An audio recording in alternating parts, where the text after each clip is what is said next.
Hello, and welcome to The Blind Potato. This source story is uploaded by Reddit user ctmacnamara. If you want to learn more about the author, link in the description. The title of this next story is You've Never Looked Lovelier. Before we start, I would just like to invite you to please like this video, subscribe if you haven't already, and click that notification bell so you won't miss any of my future uploads. So, get comfy, and let's begin. I was one of those pageant moms. I know, pathetic, right? I used to get my self-worth from how prim and proper, and yes, pretty others viewed my 6-year-old daughter, Lucy. It started as a hobby after the divorce, but soon became an obsession. Poor Lucy being made to strut around, to perform on her tiny keyboard, wearing thick makeup, more appropriate for a lounge singer. But I thought she enjoyed it, and it gave me something to post on social media. When Lucy took second in a local pageant, I got over 100 likes. It was the happiest day since my husband Dan had abandoned us. But I wanted more. After another disappointing performance, I started to fret. Nobody likes fourth place, and if they do, it's just to be polite. I could tell even my own mother was disappointed when Lucy failed to place at the counties. Just have to double down, I told Lucy. We just have to work harder. And we did. More vocal lessons, more piano practice, more expensive clothes and makeup, even though we were strapped since Dan left and my job paid peanuts. You simply need to be more, I told Lucy. More talented, more beautiful. The world is a competition, and you don't want to be left behind. It's better you learn that now as a child. But the results only grew worse. Perhaps I put too much pressure on her. One night, in having been officially served with the divorce papers, a demon came to me. It spoke in my mind, but I knew it was pure and evil and real. It gave me one wish, but said to choose wisely. I knew I shouldn't have, but I was desperate. So, I wished all the same. I wished that everyone in town would recognize how beautiful Lucy was.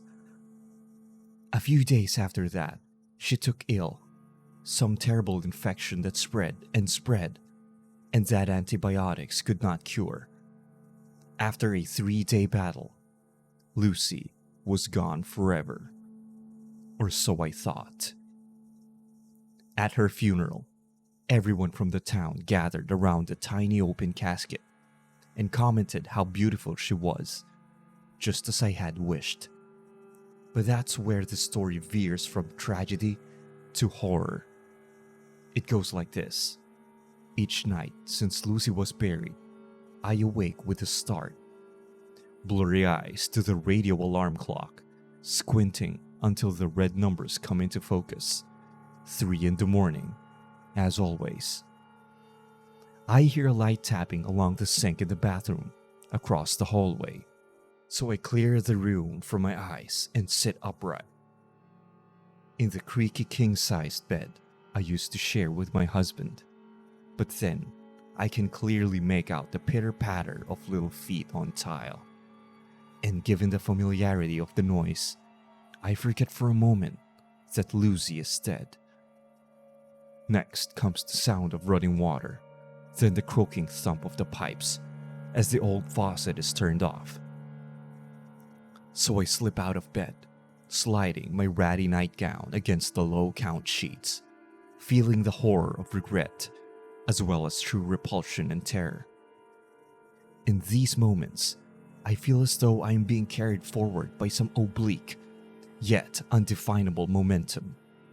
Every night I wish it's a dream, or even a nightmare, but it never is, just reality. Harsh, unblinking reality. As I near the bathroom, my nose is assaulted by the distinct smell of earth, as though Lucy had just come home from trundling through a local park. On I walk to where bathroom meets hallway, moonlight snaking in through the foyer window and dancing like tiny zombies across the carpet. There is fresh dirt staining the carpet, a trail of breadcrumbs to where I must go. I will clean it up later. A mother's duty. Downstairs, I can hear the front door ajar, heavy wind throttling it back and forth. I would like to lock the door, but I dare not resist my little Lucy. She's always had quite the temper. As I trudge forward out of the corner of my eye, I see her empty bedroom and all its empty pageant ribbons and trophies. More trophies than toys, I realize bitterly. I walk on toward the pale iridescence sneaking out from under the bathroom door's tiny frame, as though the door itself is a splintered coffin. I open the door at last, tasting metal in my throat and the steady pulse rattling through my body like electric current.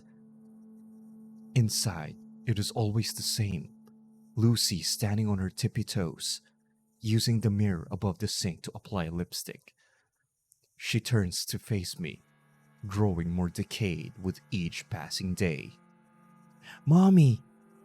She takes the lipstick at herself, claws at her tiny little face. I'm sorry I'm not pretty," she says. "I'm so sorry, Mommy." Last night was the worst. The smell of a slaughterhouse, my daughter's rotten face, colorless, with bits of dry patches, forming where the skin has deteriorated away from the bone, wearing that pageant red lipstick, dressed in the gaudy pageant gown I had hand-sewn for her just a few weeks back, red as the lipstick, with black frills as accents. "Lucy," I say, "why are you here again?" "Because I live here," she says, tears soaking through moldering eyes. "Not anymore," I say. "Because I'm not pretty anymore?" she asks. And I feel both love and, yes, repulsion as I take her hand. "I woke up in the lonely place and realized I must not look pretty," she had said that first night. "When I first awoke, I thought I was ready for another pageant. My hair was curled up, and I could taste makeup on my lips. But then I was alone. I knew I wasn't pretty. I knew I had to come home and get pretty. Appearances matter. Isn't that what you always say?" I know then the horror of my wish and all the moments leading up to it. I had tried to make a doll of my child, and now she was but a voodoo doll I could not be released from. I had made a horror of us both. "It's cold and lonely here," Lucy said last night. "Why do you keep returning me to the lonely place? Am I in time out? Is it because I didn't win? Is it because I'm not pretty enough?" So night after night, I walk her back to the cemetery and I tuck her in. And then I trudge home, arms sore from the shoveling, and wait to do it all over, this new ritual of the macabre. But now I must go. I've been up later than usual, and I think I hear a scratching at the front door. It will soon be time to help Lucy with her makeup, or at least what's left of her. I was one of those pageant moms, and I suppose, in a way, I always will be. If you enjoyed that horror story, feel free to hit that like button, subscribe if you haven't already, and click one of the videos here if you want more horror stories like that. And as usual, I'll see you again next time. You have a creepy evening.